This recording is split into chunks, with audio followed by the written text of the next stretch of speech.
Ipinagdiriwang natin ang paghahari ng Diyos sa ating buhay. At ang isa sa mga pinakamahalagang bunga ng paghahari na yon ay ang kasiyahan, kaligayahan, happiness. God's rule is meant to bring us happiness. Therefore, we have a constant need to know about happiness and to be happy and even to be happier. Solomon in his wisdom said in Ecclesiastes 8:15, "So I commend the enjoyment of life, because nothing is better for a man under the sun than to eat and drink and be glad. Then joy will accompany him in his work all the days of the life God has given him under the sun." Iminumungkahi daw ni Solomon na ang ating buhay ay tamasahin natin ang kasiyahan, ang kaligayahan, sapagkat wala na daw iinam pa kaysa sa ang tao ay maging masaya, tumanggap ng pagpapala sa Diyos, at pagkatapos noon ay humarap sa Kanya. Na ang buhay natin dito sa mundo ay dagdagan, damihan natin ng mga kasiyahan. Hindi ito masama, kaya tayo nilikha ng Diyos ay para pagpalain. Pero paano nga ba sumasaya? Paano ba nagpapalungkot ng sarili? At paano ba natin nabubungkal ang taniman ng kasiyahan para mas dumami ito sa ating buhay? There are habits and there are attitudes that produce happiness. On the contrary, there are also habits and attitudes that produce loneliness. Kung ano ang iyong ugali, asal, pamamaraan ng buhay, kung anong iyong itinatanim, yun ang iyong aanihin. Kung marunong ka magtanim ng ligaya, dadami ang ligaya mo sa buhay. At kung marunong ka magtanim ng lungkot at yun ang iyong inaasikaso, tiyak nalulungkot ka rin. Now, happiness is habits. May ugali, may asal ang kaligayahan. And one habit is that happiness borrows. Isang lihim ng kaligayahan, ang ligaya ay marunong manghiram, marunong humiram, at marunong sumaya sa panghihiram lamang. Ama namin, salamat sapagkat kayo'y Diyos na nagmamahal sa amin at gusto nyo kaming sumaya. Turuan nyo nga po kami ngayon ng mga malalalim, magagandang paraan para mapasaya ang buhay na ito. At nang hindi kami puro reklamo, puro hiling, puro buntong hininga at himutok, turuan nyo po kaming makakita ng kaligayahan sa panghihiram.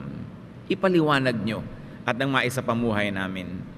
Hiling namin, Panginoon, kayo pong maging tagapagsalita at sa inyo pong mga ituturo sa amin. Kami makalaya sa mga tali na kami rin ang naghapo sa aming sarili. Kami matapunan ng iyong liwanag at madagdagan ang kaligayahan namin sa buhay habang ito'y ipinagpapasalamat namin sa inyo. Salamat po sa presensya nyo. Forgive us our sins, cleanse us from all our iniquities. Speak to us, Father. Liberate us, empower us, enlighten us. In the name of your Son, Jesus, our teacher, we pray. Happiness borrows. Ang kaligayahan nanghihiram. Happiness is willing to just borrow. Happiness is contented with just borrowing instead of possessing. Maraming mga tao hindi sumasaya kasi hindi sila sasaya hanggang hindi nila naaangkin ang gusto nila at hindi sila nakalaan na manghiram na lang kahit paminsan-minsan. At hindi asawa ang pinag-uusapan natin. Lahat ng ibang bagay liban sa asawa. Happiness has secrets. To be happy, be glad to just borrow what cannot be owned. To borrow what is very troublesome to own. At least, kung ikaw ay kontentong manghiram ng hindi mo kayang mabili o kaya ay maging sayo mismo, hindi ka nazizero. Walang sayang na sandali. Yung mga taong ang laging patakaran, everything or nothing, kadalasan nagiging nothing. Lumalampas tuloy ang isang oras, isang araw, isang linggo, nothing, kasi gusto mo everything or nothing. And there's one big headache, and that is possessing or wanting to possess. Kung meron kayong isang bahay, mahirap nang ang alagaan yan. Pag naging 2, 3, 4, ang hirap. Tuwing may bagyo, marami kayong tinatawagan. Tuwing may lindol, marami kayong ipinaparepair. Marami kayong susweldohang magbabantay. At sila lang naman na nagpapasasa sa inyong mga bahay. Mahirap yung maraming kotse. Mahirap yung maraming inaalagaan sa buhay. Yung mga marurunong na tao, sa simula pa lang kahit may pera, sinisimplehan ang pamumuhay para konti ang inaalagaan because administration of what we have can be a great burden.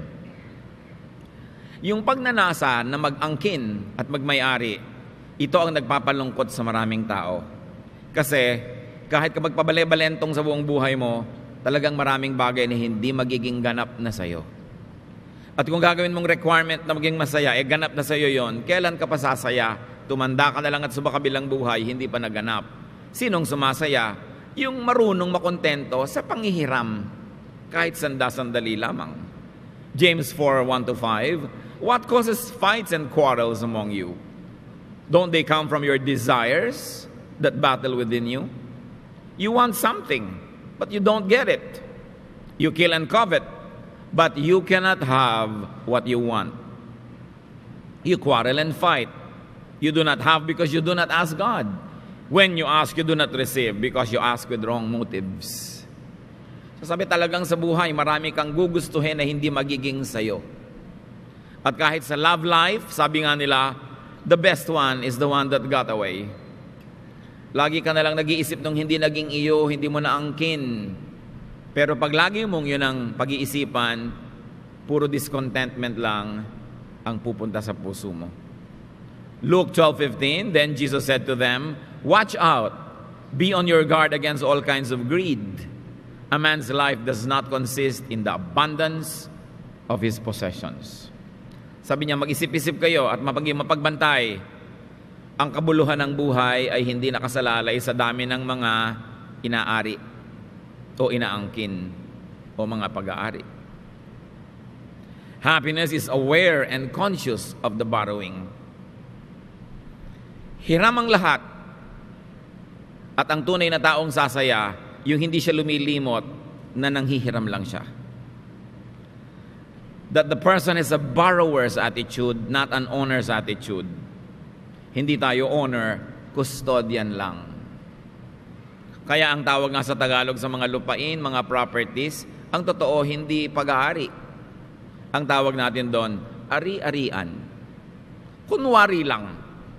Kasi alam mo naman na mamamatay ka, ipapasa mo rin yun sa iba, ipapahiram mo rin sa iba.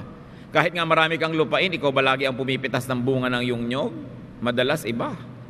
Kahit marami kang bahay, ikaw ba lagi ang nakahiga sa mga balkon mo? Madalas iba. Yung mga katulong mo na party ng party habang wala ka. No? So, pag alam mo na hiram lang, hindi sumasama ang loob mo. Pag may ibang nakakahiram din, at pagka napupunta na rin sa iba.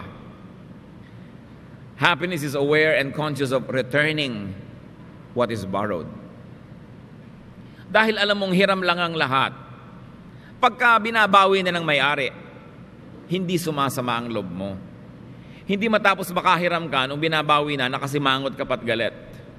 But because you have a borrower's attitude, you are grateful for the borrowed things, borrowed moments. Kahit mga pahiram na sandali, salamat. Because everything is really just borrowed. Happiness is made up not of few big things that you own, but happiness is usually made up of many little things that you borrow. Pag ilalagay mo lang ang kaligayahan mo sa mangilan-ngilang bagay na malalaki at talagang sayo, konti lang ang ligaya mo. Samantala kung natuturuan mo ang sarili mong lumigaya sa mumunti, maliliit, sumandaling mga hiram, marami kang pagkukunan ng kaligayahan. At pagdilingon mo ang iyong buhay at inipon mo yon, ang dami na nun, mas marami pa doon sa konting malalaki na sinikap ng ibang maging buong-buong kanila. Ecclesiastes 5:15, naked a man comes from his mother's womb, and as he comes, so he departs. He takes nothing from his labor that he can carry in his hand. Hubad daw na dumadating ang tao sa mundo at hubad ding umaalis. Sa kaugalian kasi, sa mahabang panahon, sa maraming villages at mga bayan-bayan ng Israel, ang mga inililibing ay wala ring damit, may balot lang na kumot. Siyempre tayo, kung suot-suot mo mga alahas mo at ang mga Tupperware bracelets mo pag namatay, parang hindi mo maintindihan yung why will I be naked when I depart? Nakabarong Tagalog pa nga, nakaterno, etc., etc. Pero ang konteksto nito, hubad ka ring inililibing. Therefore, isa lang ang ibig sabihin, happiness borrows. Nung ipinanganak ka, wala kang suot, wala kang ari-arian, wala, nothing. Therefore, lahat ng napalagay sa katawan mo, napapaligid sa'yo, inuupuan mo, hinihigan mo, tinitirhan mo, sinasakyan mo, hiram lang. Pahiram ng Diyos. At hindi lang mga material na bagay, happiness borrows time. Other people's time, God's time, eternity's time, hinihiram mo lang yun. Kung minsan nakahiram ka ng isang companionship, samahan mo naman ako. Nung aalis at uuwi na yung tao dahil may gagawin, masama na loob mo. Dahil gusto mo nang angkinin ang buong oras niya. Kung nagpapasalamat ka at nakahiram ka ng 2 oras na may kasama, tama na yun. Ready ka dapat magsoli. Kasi hindi sa'yo. Time can never be owned. Time is never permanent. Time is never still. So happiness borrows moments. Alam niyo ang tunay na kaligayahan, mga kapra-kaprasong sandali.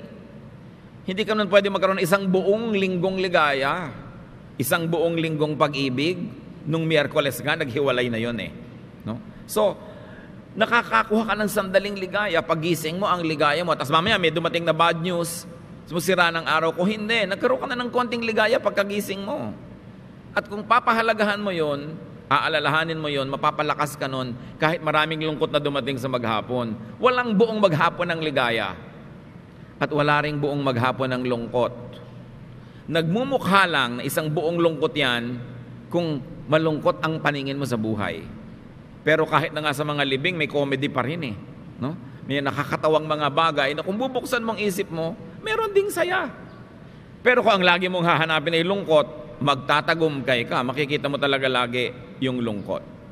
Ecclesiastes 3:1, there is a time for everything and a season for every activity under heaven. So hiramin, gamitin at ipasalamat ang bawat sandali ng iyong buhay. Halimbawa, hiramin, gamitin at ipagpasalamat ang iyong kamusmusan. Kung musmus ka, di maging musmus ka. Ipagpasalamat, hiramin ang iyong kabataan. At kung tapos na ang kabataan, isoli nyo na. Hindi kayo pwedeng bata habang buhay. At hindi ka pwedeng mukhang 20 anyos kahit 90 ka na. Isoli mo na rin ang makinis na balat. At hiramin mo na yung kulubot na balat dahil yun ang itinakda ng Diyos sa edad na yan. Pag hindi mo tinatanggap yung panahon, yung dinadala ng panahon, lagi mong tinatanggihan at binabaligtad, lagi kang kasalungat ng agos, lagi kang kalaban ng hangin, hindi ka luluwag at giginawa. Baligtad kasi tayo, yung mga bata gusto nating tumanda. Tuwang-tuwa tayo pag naglalakad na, naglalakad na siya, humahakbang na. At pag talagang sanay na maglakad, aalis ka na naman. Ayaw mo namang lumakad. Gusto mo nandun lang, nagsasalita na siya, tuwang-tuwa ka, pa. Pagka nagsasalita na, huwag kang sasagot, huwag kang kikibo. Bakit hindi mo hayaan magsalita? Talagang kaya nga na-develop na yung speech niya sa panahon na yun para magsalita. Pagka bata, gusto mo mag-asal matanda. Huwag kang kikibo dyan, ngayon, tahimik. Pero pag matanda na, nag-aasal bata na, laging baligtad. Kung alam mo kung ano ang pinapahiram sa'yo ng panahon, alam mong appreciatein yun, sinasamantala mo yun, nilalasap, at kung tapos na, next naman. Maraming stages ang buhay. Time keeps moving. So, ang lagi mong sinasabi, pag masaya, this too will not last. Matatapos din ito. So bago matapos, enjoyin ko na. At kung malungkot naman, sasabihin mo rin, this too will never last. Matatapos din ito. Mabuti na lang at walang permanente. Marami laging surprise, maraming pwede tayong maranasan. Ecclesiastes 8:5, the wise heart will know the proper time and procedure. Tama ang timing, tama ang style, ang method, sasaya ka. So pakinabangan mga kapatid at ipagdiwang ang umaga, ipagdiwang ang tanghali, ang hapon, ang gabi, kasi lahat yan pahiram. Tatapos din. Huwag ibigay ang gabi sa mga aswang. Hindi pang aswang ang gabi. Kung minsan iniisip ko mga kapatid yung aswang, di ba yung mga aswang, mga sumisip-sip ng dugo, mga lamang lupa, mga ganitong uri ng mga naisip nating mga pagkatao, sa gabi naglalabasan. Nakakatakot, naninipsip ng dugo, kumakain ng atay, etc., etc.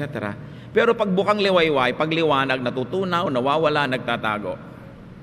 Paano kung ang aswang ay isang talinghaga na inimbento ng ating mga ninuno?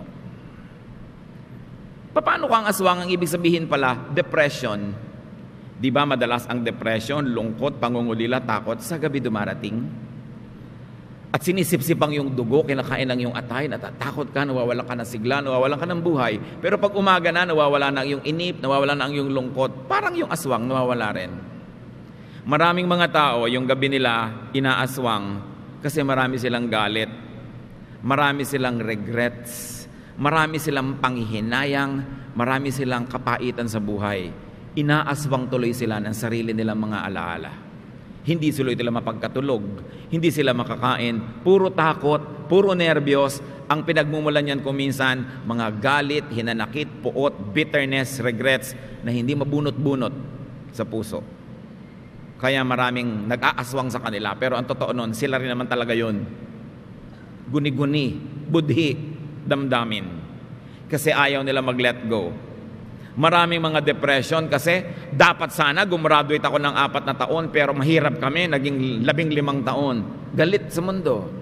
Dapat sana ganun ang nangyari sa akin, minano ko yung bukid pero napunta kay ate. Galit sa mundo. Puro mga dapat naging akin ito, naging akin yun, naging akin. Kung sakali lang naging mayaman kami, kung tinulungan mo lang ako, kung pinagbigyan mo lang ako. So ano nangyayari? Inaaswang sila ng sarili nilang damdamin. Yung buong gabi nila ay pinamimigay nila, imbes ka nila rin. Kaya kailangan sinasabi natin, ang lahat ay pahiram. Yung mga hindi naging akin, kakalimutan ko na. Hindi rin naman napunta sa paraiso yung nagkaroon nun eh. Yung isang minimithi mong mapangasawa, napunta sa pinsan mo, galit na galit ka, pero paraiso ba buhay ng pinsan mo ngayon? Hindi rin naman. So magpasalamat ka, maging sa mga hindi naging sayo. Dahil marunong ang Diyos at iniiwas din tayo sa napakaraming hirap at gulo ng pagmamayari. So happiness borrows time and things also. We never really own. At dahil tayo tagahiram lang, nagpapahiram din tayo. Kung paano mo gustong pahiramin ka ng Diyos, nagpapahiram ka rin sa kapwa. Repeat, nothing can be owned. It's one of the biggest lies and illusions that you will own. Katulad ng mga mag-asawa sa sumpaan sa kasal, ako'y iyong iyo. Tumigil-tigil ka nga ng mga pangako mo na yan. Pagka mga 20 years sa kayong kasal, inaantok ka, dumating yung asawa mo, bumabangon ka pa ba? Dear, nandito na ako, hindi ko dalang kawali dito. Di ba? Maghain ka dyan. Pero nung una, ako'y iyong iyo. Paano ka magiging pag-aari ng iba, hindi mo pag-aari ang sarili mo? Alam niyo yung mga kasal, napakaraming pangako. Palibas at mga bata ang nangangako, hindi nila alam ang sinasabi nila. Dapat siguro, most of the time, I will try ipahiram sa iyong oras ko, ipahiram sa iyong sarili ko, ipahiram sa iyong aking atensyon, pero don't expect na laging magiging sa iyo yun. May mga moments na gusto mo kung kasama magbakasyon, may sakit ang nanay ko, aalagaan ko siya, sa kanya ko ipapahiram ang oras na yon, hindi sa iyo. So, hindi ako sa iyo. Kung ganun siguro kalinaw ang usapan, bihirang tao magkakaroon ng sense of failure. Because we promise too much, we promise to give what we do not have in the first place. 1 Timothy 6:7, for we brought nothing into the world, and we can take nothing out of it. Wala ka namang maidadagdag o maibabawas sa mundo. Kaya ang sabi ni Job sa 1:21, echoing what Solomon said, naked I came from my mother's womb, and naked I will depart. The Lord gave, and the Lord has taken away. May the name of the Lord be praised. Si Job ang yaman-yaman, ang daming anak, marangal, ginagalang. Sa isang iglap na wala lahat yon. Naghirap, namatay lahat ang anak, nabalot ng sakit ang kanyang katawan, nawala ng mga kaibigan. Etong sabi niya, the Lord gave and the Lord has taken away. May the name of the Lord be praised. Nagpahiram ang Diyos, bumawi ang Diyos, salamat nakahiram ako kahit sandali. That's the attitude. Kaya naman ibinilik ng Panginoon sa lahat yung nawalan sa Kanya eh. Kasi hindi siya nagalit sa Diyos. Pasalamat at nakahiram ng yaman, ng anak, ng dangal. May mga magulang, pahiram lang ang anak nyo pag mag-aasawa. Siyempre, ipapahiram nyo naman doon sa asawa. Alangan namang sa inyo forever. May mga magulang, makasarili, ayaw pag-asawahin ng anak para may mag-alaga sa kanila. Pagtanda ng anak nyo walang asawa, sino ngayon mag-aalaga naman sa kanila rin? Selfishness yan. Pahiram ang lahat. Pinahiram ba kayo halimbawa ng Panginoon ng napakabibilis na mga paa, ang tagal nyong runner, na nanalo kayo, tapos tumanda na kayo, may mga rayuman, ang hina. Imbes magalit kayo sa mundo at magmukmok, ipagpasalamat yung nakahiram kayo noon. So isinusoli nyo na yung inyong matibay na paa. Nakahiram kayo ng puting buhok ngayon, itim na buhok, ngayon puti na. O nakahiram kayo na ng buhok, ngayon wala ng buhok. Salamat! Nakahiram kahit sandali. Nakahiram tayo ng malinaw na mata, ngayon malabo na. Paano naman, 150 years old ka na, may deadline din ang hiraman, di ba? Expired na. So syempre, isosoli mo na. Pasalamat na lang at ang haba-haba ng panahon noon na malinaw ang aking mata. Na ngayon na lang, lumalabo. Noon, ang lakas ng iyong braso, humihina ngayon. Dati, malakas ang negosyo mo, ang hina ngayon. Pasalamat ka, naranasan mong makahiram ng malakas na negosyo. Kasi pag gusto mo laging sayo forever, magiging sakim ka, kaya kalulungkot. Pero pag nagkaroon ka ng attitude na, ay oo nga, wala naman ako talagang pag-aari, nahiram ko lang, salamat naman kahit binabawi na.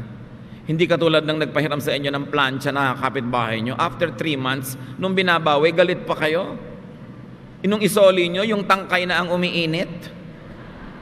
Bahala siya, tangkay na ang iinit sa plancha na yan dahil ayaw nyong isoli. May mga tao hindi marunong magsoli, kaya malungkot. Happiness borrows places and even positions. Positions of comfort and prestige, nahihiram lang yan. At kadalasan, nakakatulong din manghiram kayo ng mga position na uncomfortable, hindi prestigious, especially when you want to be anonymous, when you want to review basics in life. Kaya nga kung minsan nagbabakasyon ka to be anonymous, hindi ka kilala, para makahiram ka naman ng ibang posisyon, ibang mukha, ibang pagkatao, nare-refresh ka. Because even the heavenly bodies are never in the same spot, ever. Nobody owns space. Kahit yung kinakalagyan ng mundo ngayon, lumalakad yung mundo, hindi siya babalik doon. May iba namang tutungtong doon mamaya. Ganun talaga. Happiness borrows people and relationships. Huwag lang nga asawa, magulo yun. You have borrowed companions. Pagka wala na siya, salamat. You have borrowed traveling companions. Sometimes never to meet again. Bawa, nag-tour ka, nakasabay mo sa isang van ang mag-asawang ito from Canada, kailan pa kayo uli magkikita uli? Malamang never na. So, samantalahin mo na yung borrowed moment na yun. Be nice. Allow them to be nice to you.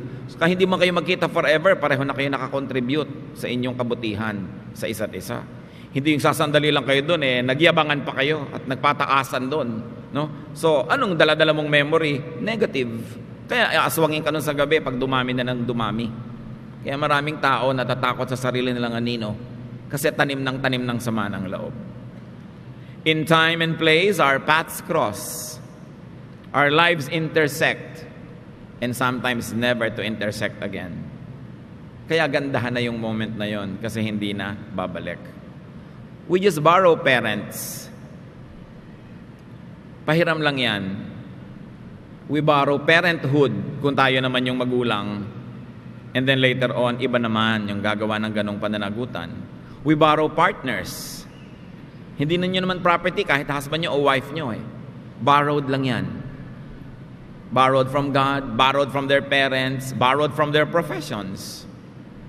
Yung asawa ninyo, i-give up yung profession niya to raise children, then later on, kung pwede na, ibalik nyo na siya sa gusto niyang growth, profession, or intellectual pursuit.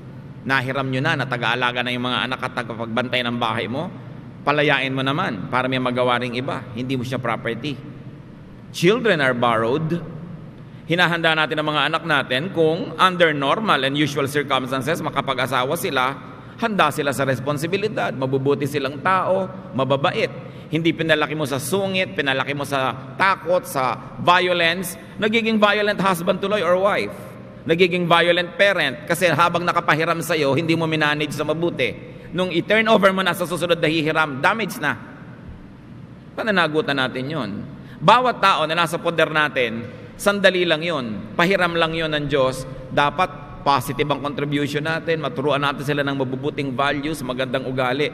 Hindi yung dahil sa kalupitan mo, kasamaan mo, naging malupit na rin at masungit siya dahil wala na siya ibang nalaman na pamamaraan sa buhay.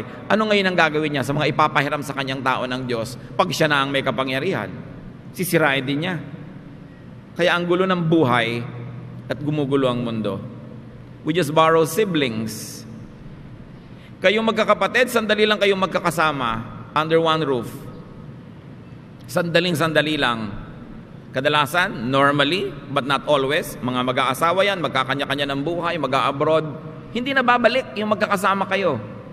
Tapos sa sandaling magkakasama kayo, awayan pa kayo ng awayan. Kakagalit pa kayo kung sino mapupunta sa banyo una. Sino hahawak ng remote control ng TV.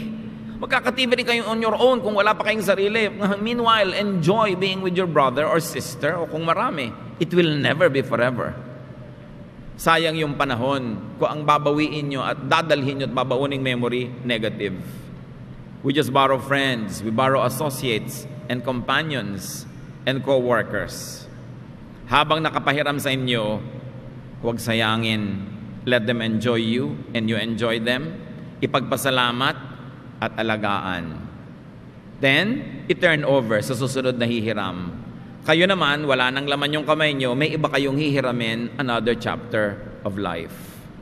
Yung sobrang sentimental, wala nang inisip kundi the good old days, wala nang inisip kundi the good old music, wala na kundi the high school days o my high school life, ang laging laman ng buhay. Maraming lumalampas ngayon na dapat nahihiram nyo pa rin, pero hindi nyo nahawakan kasi nakatali kayo sa nakaraan. Kailangan harapin mo kung ano yung nandito ngayon, kasi bukas wala na yan dyan. Lost forever. Make the most of your fleeting moments, of your borrowed relations, even of your momentary togetherness. You will not always be together. Kahit nga mag-asawa sa kabilang buhay, hindi na sila mag-asawa, magkapatid na lang sa Panginoon. So samantalahin nyo na, katandali ang iksi-iksi ng buhay. Happiness borrows situations. No situation is ours to keep, and no situation is to keep us. Dapat alam mo ang engagement mo dyan. Be above the situation, and whenever you can, create good situations. We were created in God's image. We are empowered to have a say in how we live life. So create good instead of bad situations. Create good instead of bad relationships. Para ang panahon, ang bagay, ang sitwasyon ay pinapahiram, pakinabangang mabuti. We borrow titles and designations. Walang permanent. Kahit Miss Universe ka ngayon, all the rest of your life, former Miss Universe ka na. Hindi ka laging forever. So habang nandun ka, lasapin mo ang saya, do the maximum good you can, get the most, give the most, and then move on. Walang permanent. Kahit title, kahit designation, kahit mararangal na posisyon. Mahirap yung ayaw ng umalis sa posisyon forever. Masama yun. Dapat i-give up mo na kung tapos ka na. Proverbs 27:24, for riches do not endure forever, and a crown is not secure for all generations. Nakikita nyo, pag ginagawang generational, nagkakaroon ng mga dynasties. What do political dynasties do just to keep the crown? They do all kinds of evil. Cheating, killing, murder, just to keep the crown for all generations. Well, the Bible said it can never happen. Sisirain mo lang ang sarili mo, sisirain mong kapwa mo, palulungkutin mo lang ang buhay mo, magtatanim ka ng bagyo na aanihin mo rin pagdating ng panahon. So do not take your title or position too seriously. Pagka mataas ang title mo, huwag kang masyadong yumabang. Para pag nawala yung title mo, hindi ka rin masyadong lumungkot. Huwag kang masyadong serious sa buhay. Do not grieve loss of your title or position too much. And also do not celebrate having it too much. Para pareho lang ang effect sa'yo. You're unruffled, quiet, secure.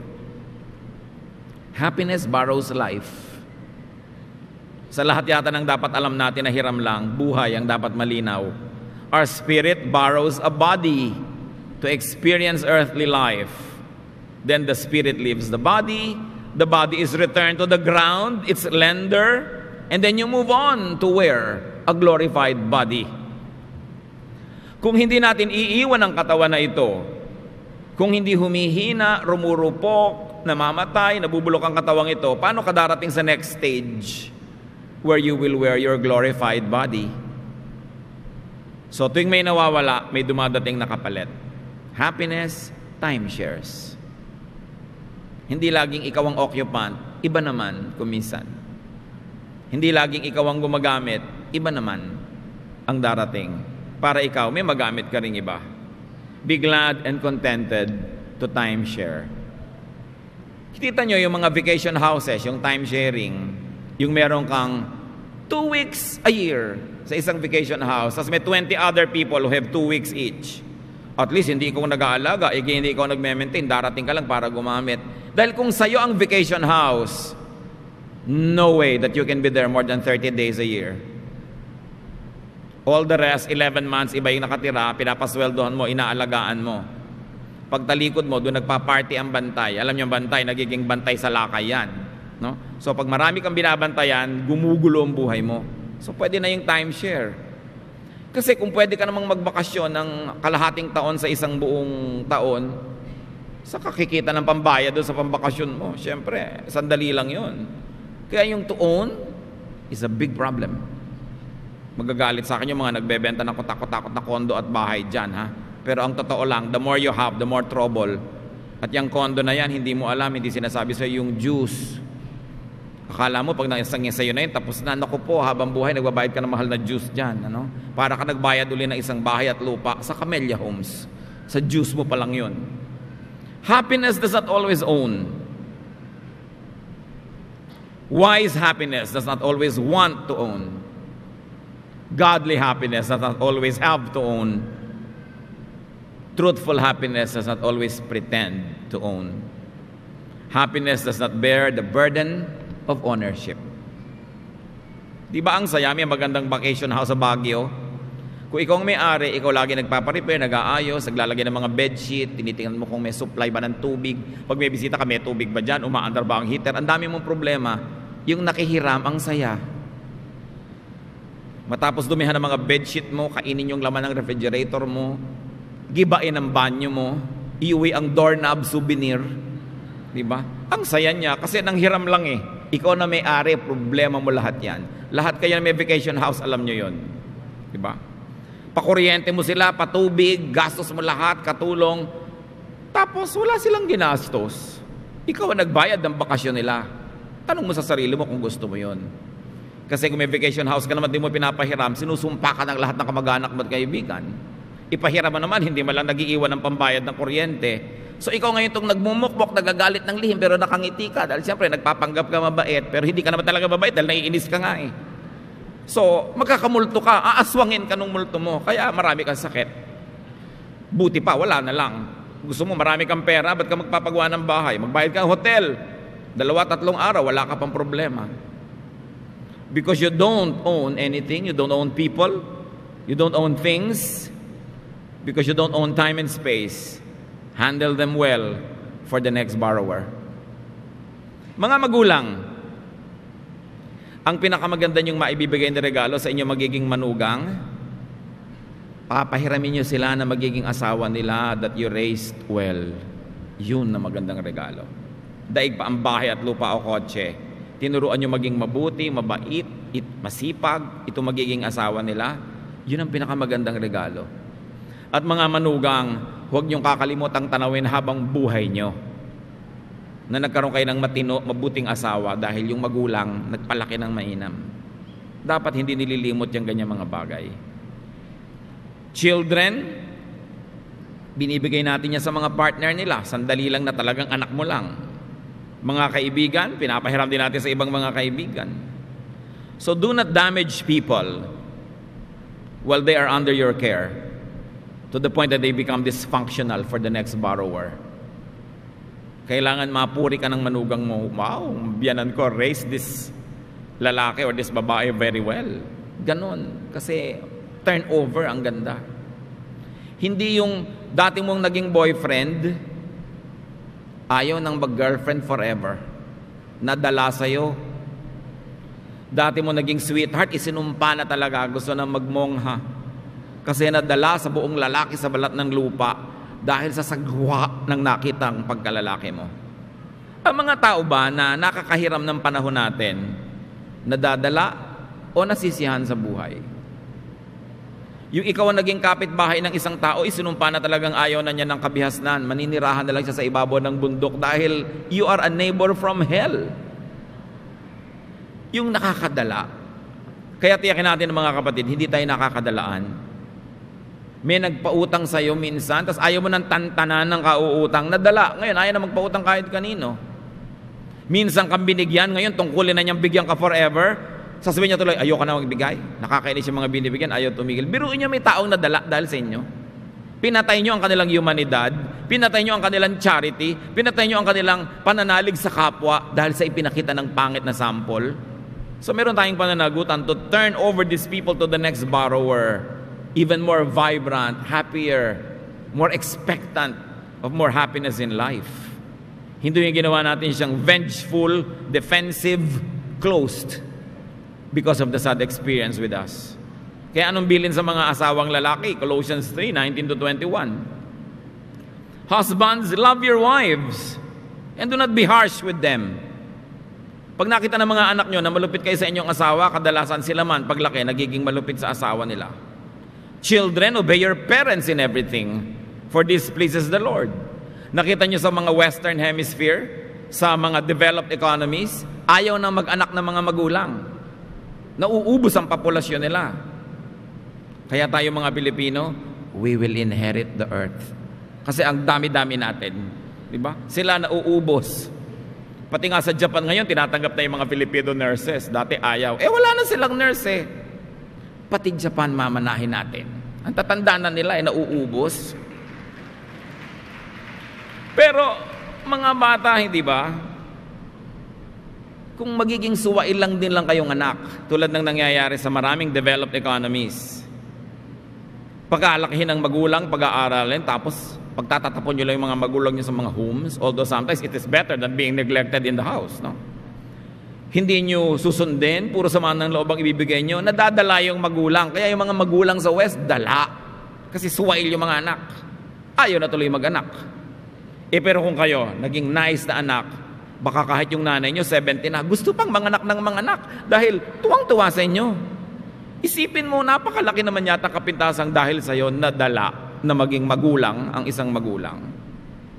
Father, sabi sa verse 21, do not embitter your children or they will become discouraged. Sandali lang silang bata sa inyong poder. Dapat huwag nyo silang sirain. Buuin nyo sila. Para pagdating ng panahon, mas magandang pagkatao nila. Ephesians 5:33, however, each one of you also must love his wife as he loves himself, and the wife must respect the husband. Lalagay ka sa lugar. Pinahiraman ka ng husband, igagalang mo siya. Bibigyan mo siya ng karangalan na makonekta sa'yo. And let's not forget, happiness returns what is borrowed. Happiness is ready, willing, and able and glad to return. Because only in returning will your hands be free to borrow other things. Pati ang pagtanda, you gracefully surrender the things of youth, sabi ng Desiderata, so that you can attend to your being an adult. And when your time is up, you give up your mortal body, you release the spirit, and you have another youth waiting for you. You have a glorified body waiting for you. So hindi na rin masyadong iniiwasan yan kung talagang panahon na rin. Dahil may iba pang naghihintay. Ecclesiastes 12:7, and the dust returns to the ground it came from, and the spirit returns to God who gave it.